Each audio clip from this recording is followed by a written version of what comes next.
I'm Jim Collison, and live from the Gallup campus here in Omaha, Nebraska. This is Gallup's Call to Coach, recorded on January 9th, 2015. Call to Coach is a resource for those who want to help others discover and use their strengths. We have Gallup experts and independent strengths coaches share tactics, insights, and strategies to help coaches maximize the talent of individuals, teams, and organizations around the world. If you have questions during this webcast, we do have a live chat room that's available for you right below the main video window. Just head down. You don't need it. You can log in with any social account if you want, but you can just log in as a guest as well. Just put your name in there so we know who you are, and that's the best way to interact with us during the program. And we do record this as well. I've recorded versions out on our website. Head out to coaching.gallup.com for those. And if you have questions about custom strengths coaching solutions for small, medium, or large organizations, you can contact us. Well, send us an email, coaching@gallup.com, or on the contact page that you might see right over to your right there. There's a form that you can fill out, and those will get to us as well. Don't forget to visit the Gallup Strengths Center for all your coaching resources and training needs. You can also catch this video on both streaming and now downloadable audio as well as subscribable audio. You can subscribe to this, listen to it on your phone, take it in the car, take it on the road, trains, planes, and automobiles, and we'd love to have you do that as well. All those options are available for you. One website to remember, coaching.gallup.com.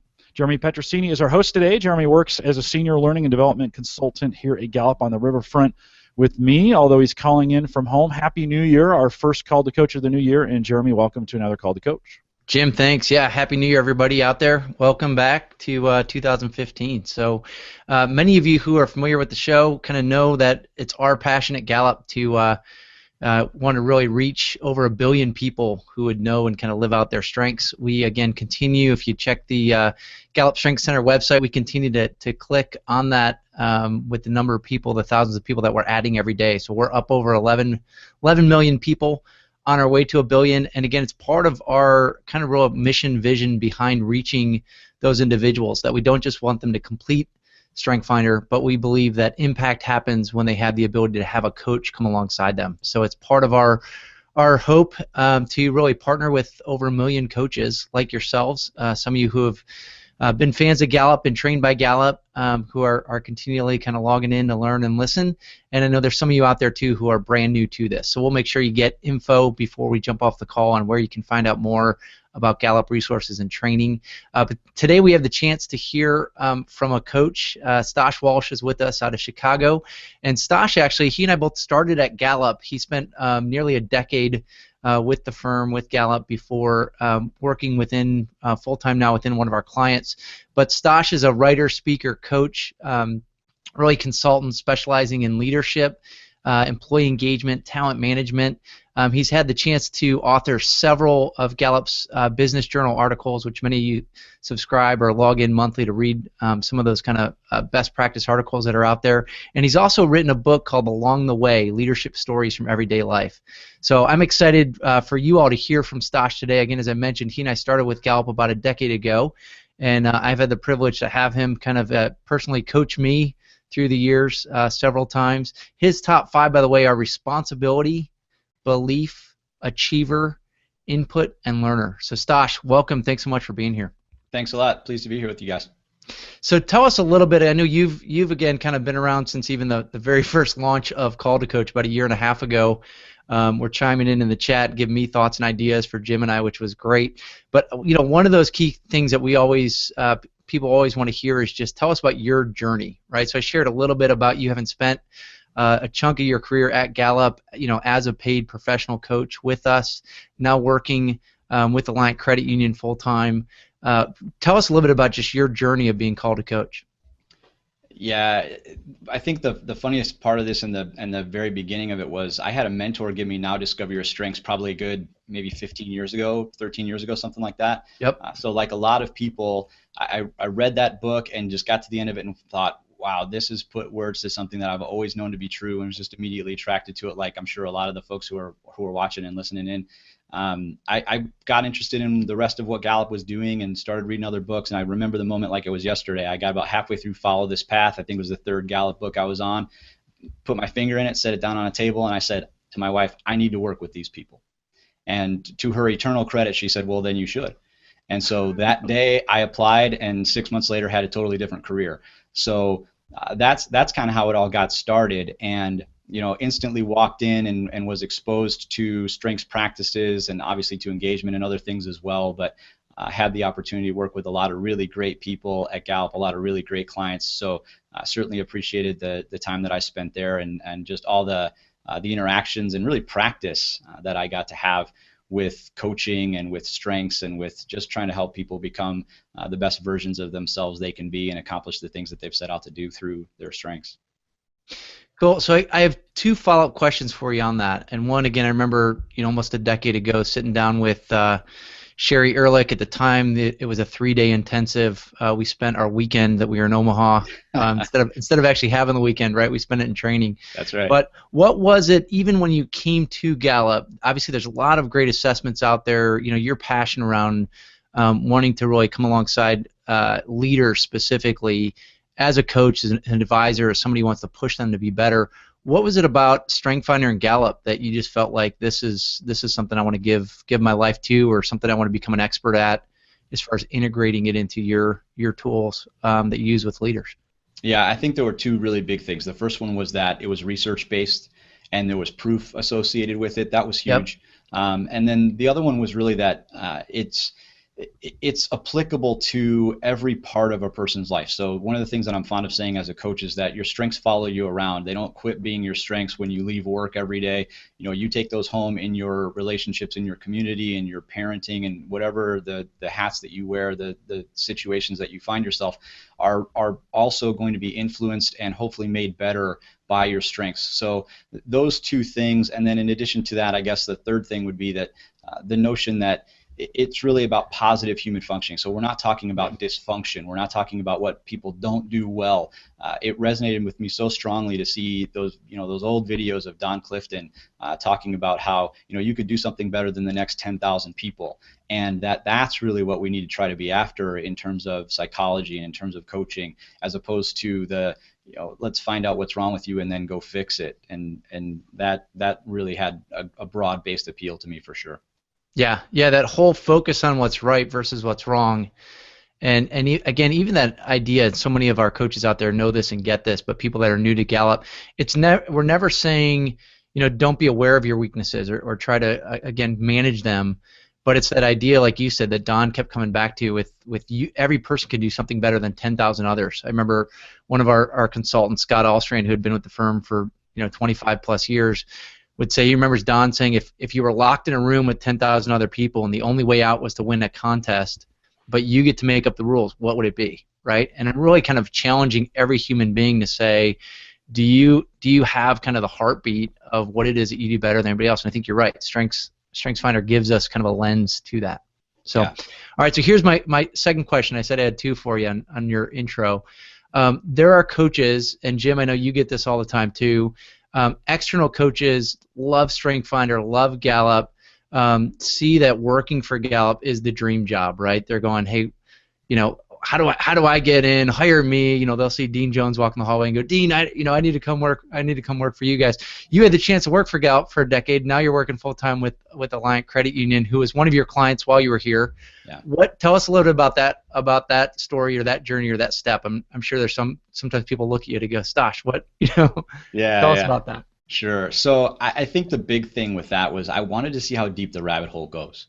Yeah. And so it affords me the opportunity to really say, this is going to be an everyday thing. So as a consultant, loved the time that I had with clients, both where I currently work as well as many others. The big disadvantage for me in terms of working as a consultant was I would visit these folks, as you know, spend a day or 2 or 3 with them, and then move away from them and probably not see them again for at least another 3 months, 6 months, a year, however long. Same thing would be true to some of the coaching relationships.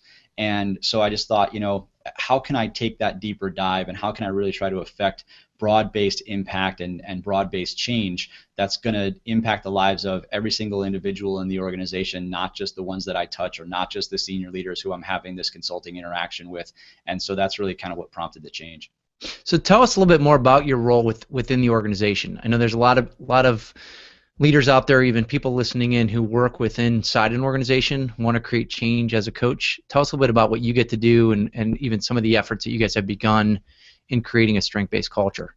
Yeah, so I think in some ways I've kind of played to advantage because Alliant has had a long-standing relationship with Gallup and really is a very strengths-based culture. I mean, this is the kind of place you'll walk into and see every single person has strengths outside their door or outside their cube. We've done engagement for a dozen years, that kind of thing. So there's a lot that's already established, and we would call those cultural hallmarks here for sure. But in essence, what I do is try to perpetuate those. So in essence, I'm in organizational development and then learning and development. So my job is really to try to think about what's our goal, what's our strategy, how are we going to impact our membership as a business, and then how can we align our practices specifically within our human capital group to try to make those things happen and accelerate those things, make them more capable than they would have been otherwise. Yeah. No, and again, like you said, obviously long-standing client in measuring driving engagement. We know that strengths is one of those components that drive it. Share with us some other examples. Could be within Alliant, but outside, again, personal life. You're over a decade, of being familiar with StrengthsFinder. You mentioned, again, kind of being given the book and it kind of made sense, became part of your practice, and then working with Gallup. What are some stories that you've seen of ways strengths has really helped kind of to impact and transform the lives of some of your clients? Well, to be honest, I'd probably start with mine. Okay. So it seems like a strange thing to say maybe, but I tell this story, probably have told it 100 times if I told it once, and I'm not exceptionally proud of it, but it's the fact. I got to a place where, I had known what my strengths were and, was trying to operate in them and all that sort of stuff. I was having a conversation with my wife at one point, and we were probably at this stage 7 or 8 years into our marriage, and we've been married now 16 and a half years. And we're just talking about how we communicate, how things are going. It wasn't a disagreement or anything like that. And she was just saying to me one time, yeah, sometimes when we disagree or when we have a conflict, you intimidate me. And I went, whoa. I was totally flabbergasted by that. I didn't have any idea that was the case. And so after I got over the fact that I felt really badly about that was true, I realized that was really my strengths wielding me as opposed to me wielding my strengths, because I've got some of those harder edged strengths, like a belief and like a command that that can come off a little harder edged. And so that was one of my first real indicators of, okay, so how am I going to wield these? How am I going to do these things in ways that are going to impact and shape and help, as opposed to something else, and that I'm very much in control over that at some level. And so one of the mantras that I'm constantly thinking about and constantly trying to use in my own life, and it's one of the reasons why I say my life is probably the first one I would think about in terms of change, is I'm always thinking about how do I lend other people courage? How do I create an environment where people feel free to be more of who they are and less of who they're not, and extend to as many other people as they can that same latitude, and who they can be at the very best versions of themselves, impactful and in a lot of ways fearless, because there are so many things that tell them don't do this or don't be that way, or don't stretch yourself out, or don't consider that option. There's so many reasons why we're told don't or can't, and in my job, my life, I feel like is just to sort of try to create that push or that impetus for people that can really be helpful for them, hopefully. And you're hitting on something, and it's interesting, even the way you framed it up, that oftentimes we jump to, let me tell you about this client, right, whose life was changed, but you're talking about, let me tell you about me as the coach. And you've taught, and again, a lot of people out there who have been trained, whether it's in a 2-day Gallup training program or a 4.5-day. I mean, you've for years led those training programs, and understand there's an element of it that for every individual coach, we're saying, what are your top 5 or what are your dominant themes? So when you understand even your 6 through 10 or 6 through 12, but it first begins with saying, I am a coach who, right, or I'm a manager who, or I'm a leader who. That self kind of actualization that needs to happen, not just awareness, but then how you apply it, I think, is critical. And it's refreshing again to kind of hear you say, when you think about impact, it started with your own life, even personal life at home. I know that's, when you talk about your book on leadership, it's this integration of all moments of life, not just at work, but at home with our kids, with our family. Right. And so hearing you say that, I think there's a lot of maybe additional insight for coaches out there to maybe step back and go, all right, as we're helping other people, are we benefiting from it as well? Have we grown in this? So Yeah. Are there other thoughts, stories you have, kind of, so, and obviously making that self-actualization piece? Other stories, I know you've got a lot and have written on some of them in your Gallup Business Journal articles, but other stories where you really feel like this is why Strengths is so powerful and why you continue to use it? Yeah, so I'll give you a really recent one. It's actually another member of my family, but somebody that I've just had a lot of conversations with and sat down with over meals from time to time and that sort of thing. Just done a couple of different things career-wise and has sort of been in between roles and in between callings, really trying to figure out, what's the best path forward and how we're going to make that work. And really has just sort of found that hand in glove fit of late, but the way that it transpired was very strengths based. So he's known about his strengths for probably 4, 5, 6 years, but then got into a situation where the organization that he joined was going to create a role that had never been no one had ever done in the organization in the past. Okay. And in essence, what he told me just a couple of days ago was that upon hearing his strengths and then writing this new job description, the person who's the founder of the company had done StrengthsFinder and then related to him through StrengthsFinder by saying, I'm an activator and you're an activator, and so you'll notice that in your job description, in this position that we're creating for you, there's nothing about maintaining in this role. This is all about starting things. This is all about being an entrepreneur, about getting things going, about getting other people off the mark, about being excited. And he was like, really, are you kidding me? This is awesome. This is what I've always wanted to do. And I think that he's more excited right now than I've ever seen him. And that satisfaction, that joy that comes from being able to function in a way that you're wired to do, but also is going to potentially be the greatest benefit to everybody around you, and certainly within the organization you serve. That's kind of the magical combination. And so to see him get to that place is really gratifying for me. Not that I accelerated or helped make it happen or anything like that, but just through having some of those conversations. And then also part of the reason why I like that story is because it's a long-term thing. It was 4 and 5 years, not 4 and 5 sessions. Yeah. And even though I think sometimes we can get those quick wins as a coach, and those feel really good also, that sometimes it's about that marination process and that self-awareness and that acceptance piece that we can't force, but we can facilitate as coaches, and that piece can really be powerful when it comes to full fruition for folks. Yeah, no, you're absolutely right. We're kind of for him, even as an individual, aligning that sense of, we just simply at Gallup say, do you have the opportunity to do what you do best every day? But where he can just even take in one of his themes, that activator, and say, okay, my boss gets this. I'm now positioned in a job where I get to do more of this. Again, for most people, it doesn't happen overnight. It's not take your strengths profile into your boss and go, hey, we're going to rewrite my job. There's that element that you said. It was even kind of a 4 or 5 years of your conversations with him.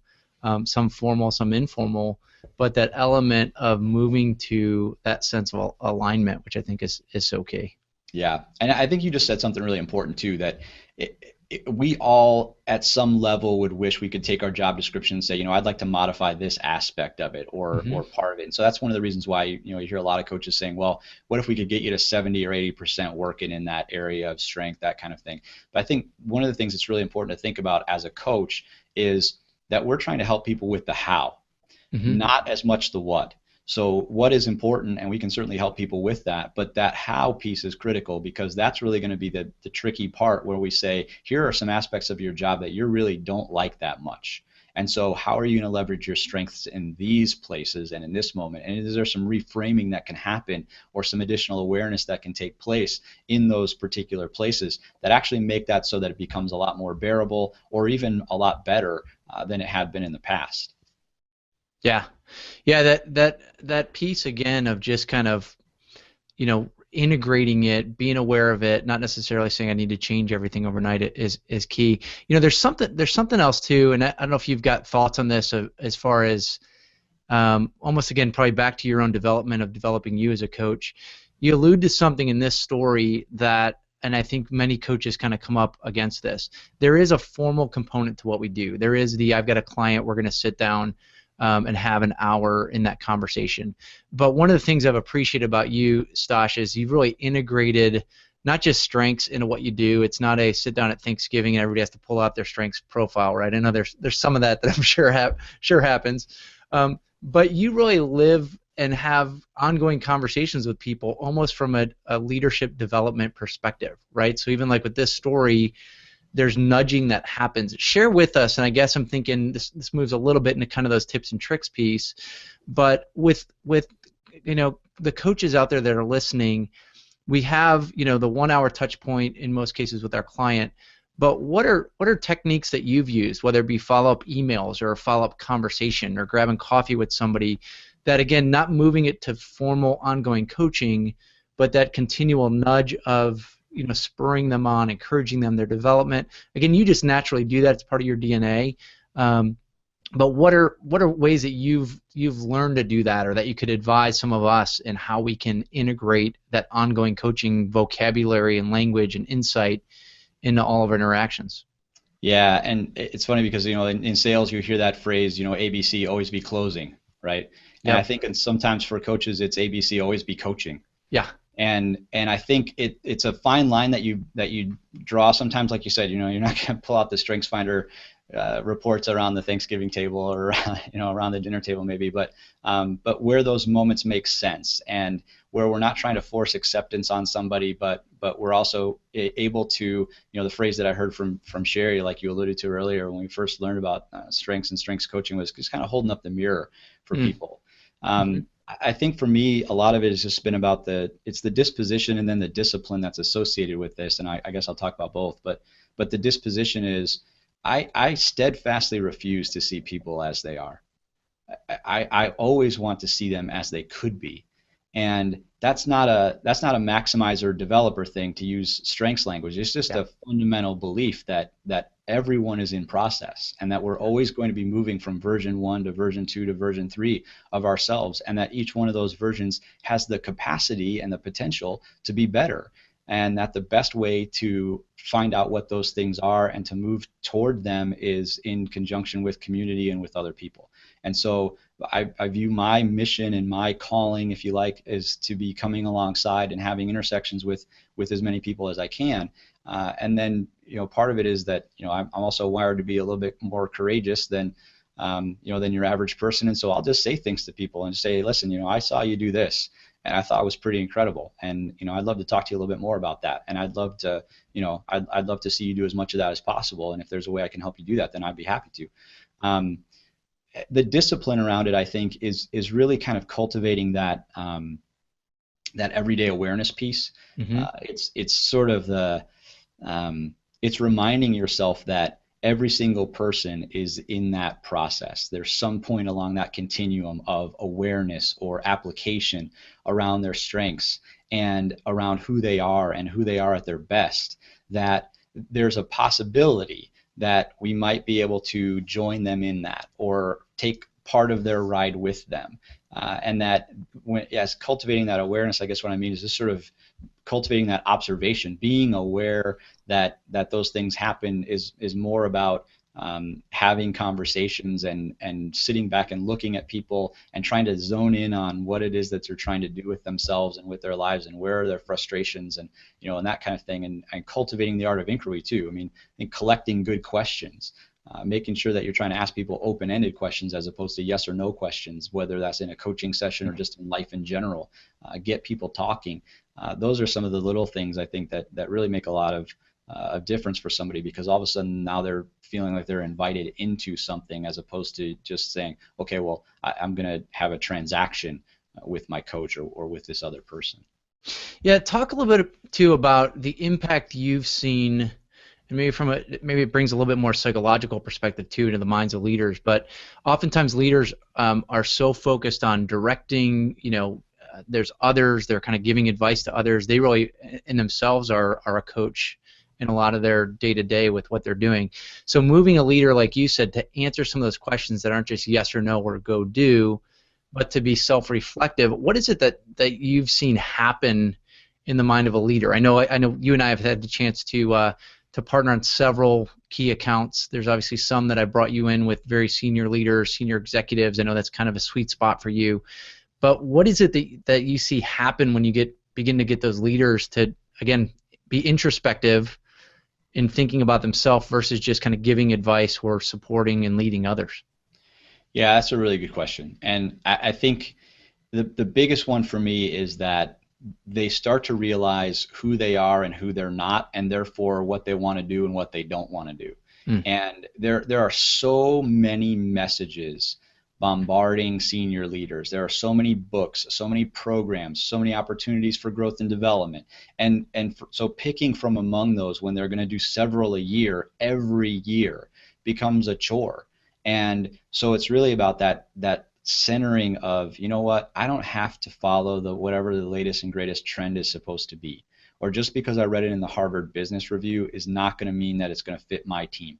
And so coming to terms with that and accepting that based on the filter of their strengths and the makeup of their team by extension can really start to create some real progress for some of those senior leaders, because then all of a sudden they don't feel like they're having to chase something. I mean, they're still going to have to be bound by the accountabilities of a board or the street or whatever it is that their ultimate responsibility is, but they can do that from a much more authentic place. And that, for a lot of leaders, what they've told me is that it's kind of a relief, because they don't have a lot of people that they can be themselves with or talk to, and that's where the coach comes in and provides that sounding board and tries to balance that, who you are and what you do, and where do those things integrate. That for me is where a lot of the real progress happens. Yeah, that's huge. And again, I think sometimes we just overestimate kind of the fact that a lot of times leaders get it or they have that freedom, but the role that we have to play as coaches can give them that freedom to be introspective and think about it, and permission, again, to just say, hey, you don't need to do just the pressures that are put on you. And oftentimes they know that, but it's like you said, holding up the mirror, giving them permission. So talk a little bit too about, you and I had in our pre-call, one of the things we were talking about was obviously in our training that in even education and from our books, we talk about the difference between being and doing, right? That Strength Finder begins to give you just a lens into your natural talent, that potential of who a person can be, but it leads to then developing that talent or that potential into performance, where it moves from talent to strength, right? So moving from being to doing.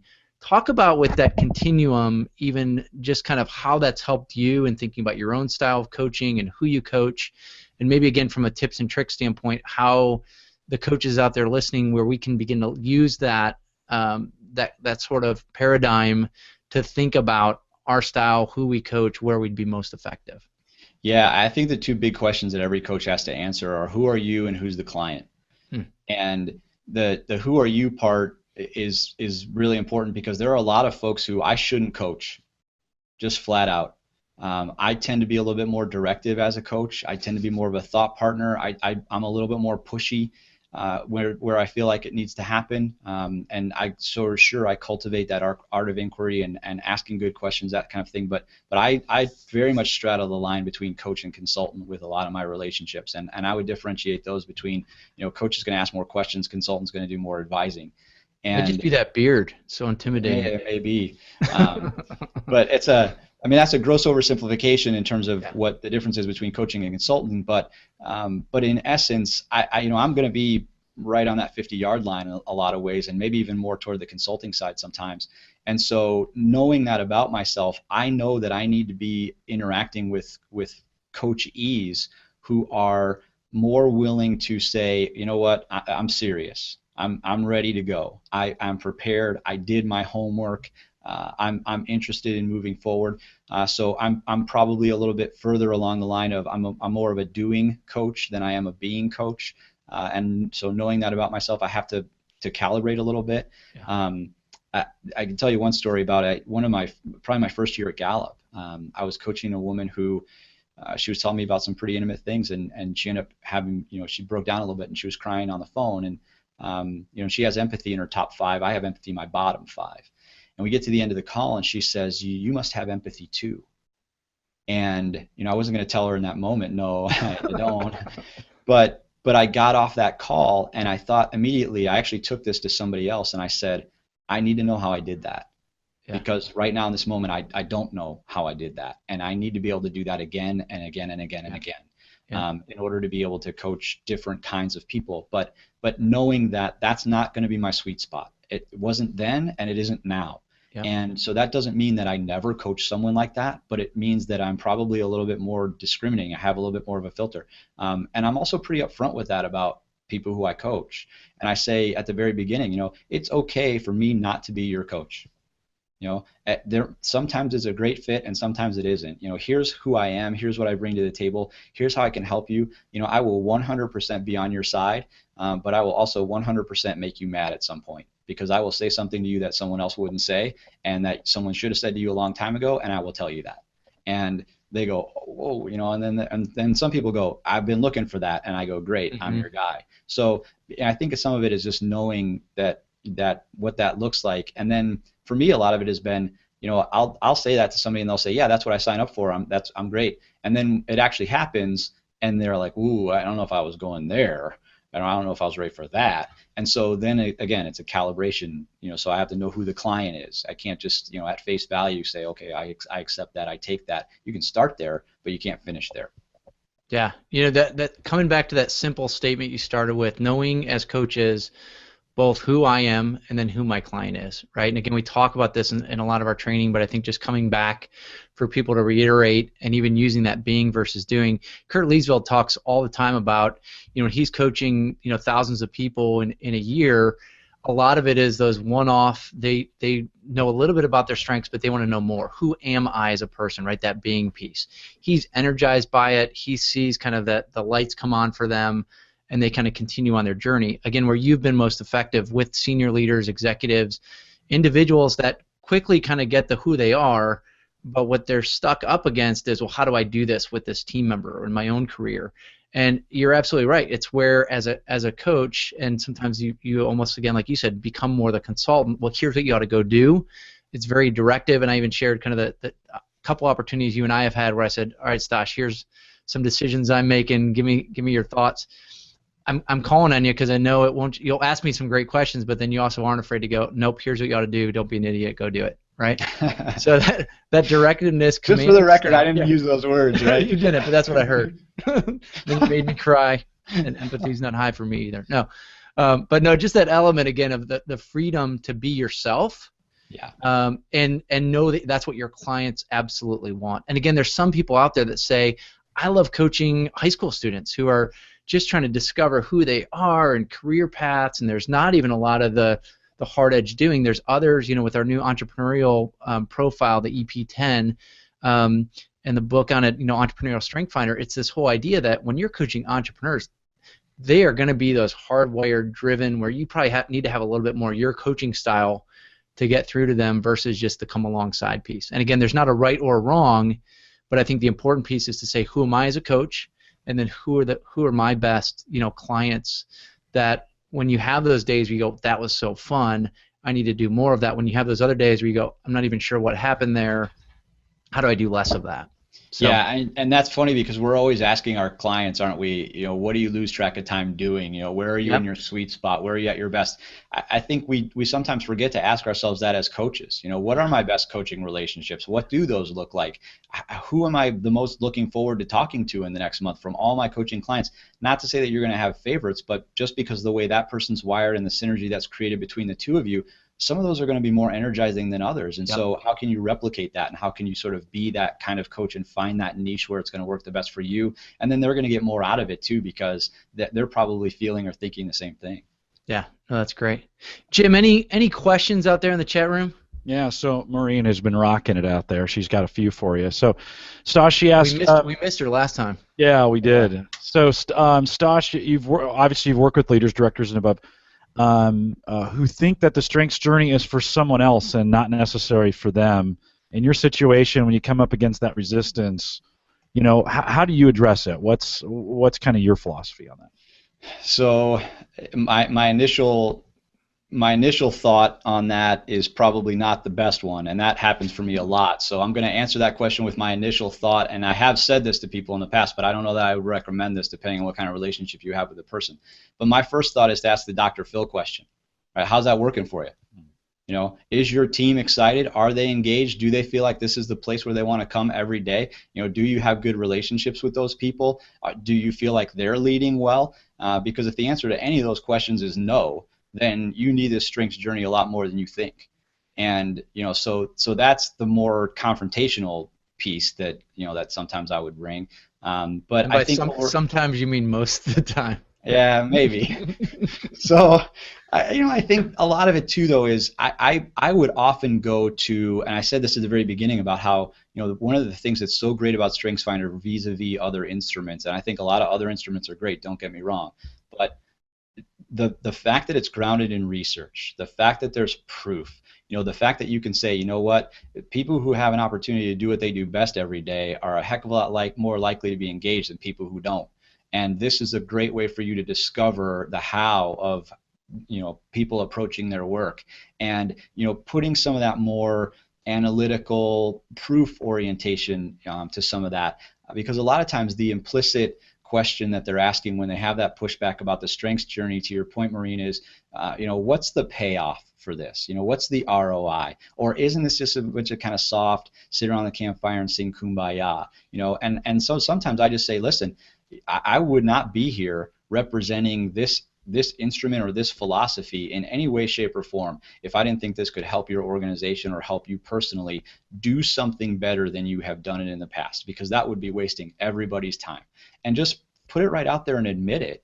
And pretty quickly, most people will come around to, okay, well, tell me more about that at least. And then I think the other advantage you have is taking somebody through an initial exploration of their strengths.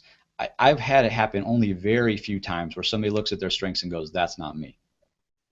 And when it does happen, there's usually a pretty good explanation for it, and there's usually something that you can work out through a conversation that can get them from point A to point B in terms of that level of acceptance that they need to open it up a little farther, whether it's for themselves or for their teams. And so sometimes just getting the foot in the door of having that initial conversation can make a pretty big difference, because you can start to help people understand that this isn't really about the instrument, it's about you. It's a real common question I get on the Facebook page a lot is coaches who've had somebody take the assessment and then they come back, that person says, oh, that's not me. And I think that your point is, I think you got to dig deeper when you get that pushback, because I think you probably find often when you dig a little deeper, it is them. It's just there's something in the way of it. Would you agree with that? It does. It happens a lot. I think sometimes it's people who have sort of past issues or past voices. So it's somebody with competition who got made fun of for crying when they lost when they were a kid. It's that kind of thing. And then people kind of go, well, hey, I've been told my whole life that this isn't good, so why would I want to pursue this now? Why would I want to do this? And so just helping them unravel that. And I think that's where, as coaches, we have to be a little bit careful, because we're not psychologists, most of us. We're not professional counselors in a way that would be social work type counselors. And sometimes those kinds of things start to bubble to the surface, and we have to be a little bit careful about how we handle them. But having said that, I think almost always there's a pretty good reason for why that's true. For leaders, it's a lot of times it's I hear this all the time on my 360. This is what I see every single time I go through 360. This is what it tells me. And then so my next question is always, okay, well, what have you done about that, and what do you want to do about that? Let's talk a little bit more. And I think sometimes, kind of going back to tips and tricks, Jeremy, that simple exercise that we've all known and done about, getting people to highlight their StrengthsFinder report about, these are the areas that really resonate well with me, and cross out the ones that don't. It's okay. No one told you had to take that home with you. So if you're an input person who doesn't want to collect things, that came up just recently. Hey, fine, you don't collect things. Nobody's telling you have to. So let's move on from that and think about whether or not the rest of this description seems to fit you pretty well. And 9 times out of 10, yeah, it does. Maureen also asks, we've got a lot of content available around our coaching kits and stuff on our store, but are there any other resources that you use in your coaching, kind of outside StrengthsFinder material? So by resources, I don't know exactly what you mean by that. Books or okay. She mentions like Jim Collins is good to great or stuff like that. Oh, sure. So, gosh, as an input learner person, I could go on a pretty long time about books that I think are good. I like a lot of different kinds of instruments. So like I'll use Myers-Briggs alongside StrengthsFinder sometimes because I think Myers-Briggs gets people into the zip code, which is great, and StrengthsFinder kind of starts talking about rooms in your house. So that's the metaphor I use to talk about it a lot. DISC has obviously been helpful, Enneagram. So I mean, other instruments in conjunction, MCore is another great one by the SEMA folks. So there's that for sure. But I've also used some of the paradigms especially from a leadership perspective of, guys like Chip and Dan Heath, who've written books like Switch, How to Change When Change is Hard, or Made to Stick, Why Some Ideas Thrive and Others Die. Those are really great concepts that, again, are based in research because those are a couple of research guys. And so really thinking about concepts like scripting the crucial steps for leaders, and what do they do with those stepping stones that they need to see people walk through, and how do they create them, and then how do we drill down into that in terms of their strengths? Are they going to be more prescriptive about those? Are they going to be more Socratic about those? How are they going to make so that those get operationalized? And especially if they're a senior leader, how are they going to get that done through others? Those are some of the things that I think just by reading a lot, I've tried to incorporate some of those things into the conversations and coaching conversations that I have, because it's really helpful. Some of the things that Gallup's been putting out of the fairly recent past, I think, have been great. I mean, anything Kurt Liesfeld says is pretty much golden. So follow him on Twitter, get in touch with him on the Called to Coach, or wherever else you can. Those theme insight cards, order a pack of those. Those are terrific. So I think there's lots of ways to do that, depending on whether you're I want to read this in a book, or I want to have flashcards, or whatever kind of person. Yeah, and if you want to follow Kurt, of course, we interview him every other Thursday on Theme Thursday and cover one of these themes each of those weeks in depth. We go 45 minutes in depth on that, and so it's kind of theme overload in some cases, but it's really fun to dig in. So we've covered about half of them. We've probably covered some of yours as well. So if you're listening out there, and maybe you're new to the Call to Coach series or new to StrengthsFinder, and we have that available for you. Coaching.gallup.com, all that information is out there. Stosh, Kevin asked this question. He says, thinking back to when you were first introduced to StrengthsFinder, what advice do you have for someone who's very, very interested in this, possibly thinking about their own business? That's a really good question. In terms of from the very first interest in StrengthsFinder, I think the advice that I would give you is get into it because you want to see people grow, not because you're excited about the instrument.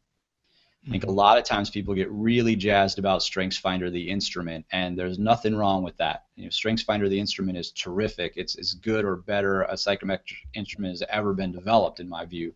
But it's not about what we know. It's not about how deep the rabbit hole goes on strengths. It's about saying to somebody, how can I come alongside you? How can I help you grow? How can I help you do more of what you were born to do? And incorporate that into as many different spheres of influence you have as possible. And StrengthsFinder is a vehicle to that end. It's a great vehicle, but the more you know about strengths, the more capable you are in that space, for sure.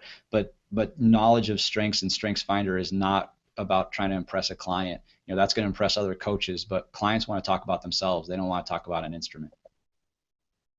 Yeah, it's a good point. In our Facebook group, we spend a lot of time. We have the name it, claim it, aim it philosophy. We spend a lot of time naming it, and to your point, we could spend a lot of time focusing that on aiming that piece and kind of getting into action. That's kind of what I hear you saying. Yeah, and don't get me wrong. I mean, I'm a total strengths nerd. I love talking about strengths. I mean, I loved having conversations with Kurt Liesfeld as much as I could. You can't talk to that guy for 5 minutes without learning something. I would do that with every single one of my colleagues for as much time as I could. But in the end, it's about saying, okay, so based on that knowledge or based on that new insight, does that enable me to take somebody that I'm coaching and give them something new, ask them a different question, frame something differently with and for them that helps them to progress from point A to point B, wherever those points happen to be. Yeah, actually, on that too, Jim, because I agree 100%. I think we get excited about the themes, get excited about strengths in general, and kind of talking about it. And there is kind of that naming and then even claiming, like, okay, this is who I am, and I highlighted these words. But the challenge, I think, is oftentimes that aiming piece. How do I apply it towards something? Which, Stosh, you said that's kind of your area of expertise with your clients. And I think this is where, even linking back, one of the resources, Stosh, that you mentioned, that book Switch from Dan and Chip Heath, I think, I've heard several clients who have said they've kind of used that resource as that kind of how do we apply, how do we make something happen, with now we have all this insight about who we are, who I am, who we are as a team, but that resource of using that to really apply. So again, I think that's a great link back to that switch book that you talked about. And again, there's others out there, but I think that can help, Jim, for the coaches who are listening and going, all right, Gallup's got a ton of great resources on the front end of this, but on that performance or how do I go do piece, I think this is where you can leverage a lot of other outside resources as well. Yeah, well, you're going to see that from me on the Facebook group in 2015. We talk a lot about this stuff, and you're going to hear me jump in and say, all right, what are we doing with this? Yeah. It's great that we've had 25 posts on deliberative, but let's actually get off and go do something with this now. And so you'll probably, if you want to, in one of the 3,000 in our Facebook group, you're probably going to see that from me a little more often. So Stosh, thanks for that advice. Jeremy, we're kind of coming in. Our time is up here at this point. You want to wrap it up and maybe talk a little bit about the courses we have coming up here in the spring? Yeah, you bet. So I mentioned earlier that, again, on the Gallup Strength Center website, you can get resources to, and Jim will give you some links to some different websites as well, but you'll get links to or resources as far as upcoming coaching courses. Again, whether it's a 2-day course, a 4.5-day course, we have those in cities, not just around the U.S., but around the globe. So again, want to make it real easy for those of you who are wanting additional education. There's also online resources, as Stosh talked about, with even just the theme insight cards. You can order those separately. We've got coaching kits. So a lot of resources, again, that exist because you all have asked for them. Again, some of you know that for decades you've said, hey, would you train me as an external coach? We said no. And over the last 18 months, we've said yes. And again, our goal is to really get to that point where we have 1 million coaches that have resources available to them. So feel free, again, to check out our website to gain insights on that. As we mentioned as well, Jim alluded to this, but we've got Theme Thursday that happens twice a month, and then this call to coach, where we're just hearing from coaches like yourself, will happen 2 weeks from today. So we'll be back January 23rd.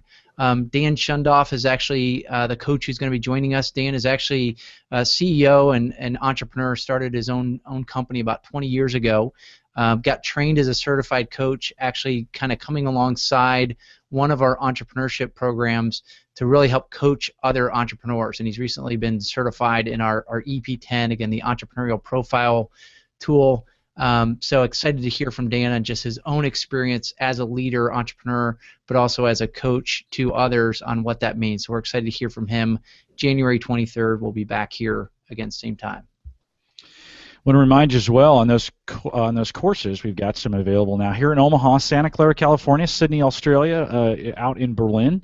And so if I put that link in the chat, it'll be available in the show notes at coaching.gallup.com as well. Atlanta, Georgia will be available. Probably something, hopefully, close to you is coming up. And if you're interested in doing that, of course, send us a note.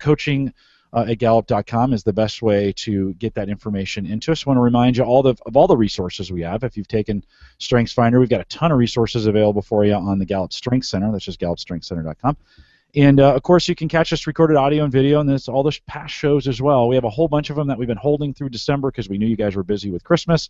And so now they're all being released here in January. You want to pay attention to what's going on in the coaches blog. So that's available. You don't have to be a coach to show up on the coaches blog. Just go to coaching.gallup.com, and we have a whole bunch of resources coming here in the month of January for you, as well as we're splitting our RSS feeds. So if you automatically subscribe to Call to Coach Theme Thursday and The Great Manager, those are all in a single feed. In February and March, they'll break out in their own individual feeds. So if you're not catching this on your phone, if you're not listening to it on the way in to work, you're not recapturing it time on the train or on the plane, there's great opportunities for you to do that through our RSS feeds.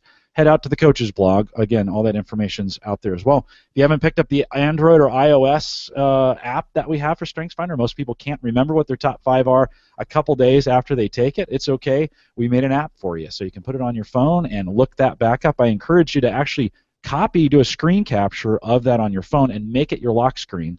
So every time you have to unlock your phone, you see your top 5. It's a great way of memorizing and keeping that top of mind every time that you do that. We want to thank everyone for joining us today. As Jeremy said, we'll be back in 2 weeks with another Called to Coach. Looking forward to having Dan on. Stosh, thank you for taking the time. It was great to, we worked together for 5 years, but we never worked together. It was great to spend some time with you. Appreciate you coming on. Thanks. You bet. We'll say goodbye, everybody.